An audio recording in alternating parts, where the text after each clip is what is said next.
Cake নাম শুনলেই বাঙালি তথা বিশ্বব্যাপী মানুষের মুখে একটা হাসির রেখা তো ফুটেই ওঠে। জন্মদিন হোক বা কোনো শুভ অনুষ্ঠানে, যে কোনো অনুষ্ঠান হলে কেক থাকা কিন্তু মাস্ট।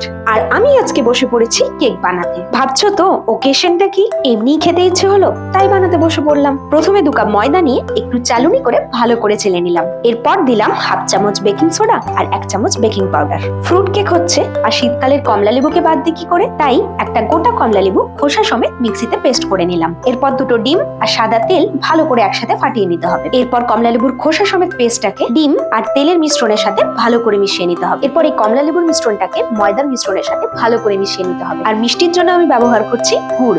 সবটা ভালো করে মিশিয়ে নিয়ে একটা থকথকে পেস্ট রেডি হয়ে গেলে আমি পুরো মিশ্রণটাকে আগে থেকে ঘি গুলিয়ে রাখা একটা পাত্রে ঢেলে নেব। ব্যাস, এরপরে দিয়ে দাও পছন্দ মতো ড্রাই ফ্রুটস। এরপর কড়াইতে নুন দিয়ে উপর থেকে পাত্রটা বসিয়ে কম আঁচে 1/2 ঘন্টা ঢাকা দিয়ে রাখলেই রেডি। আর আজকের মিনি ব্লগে এটুকুই। টাটা।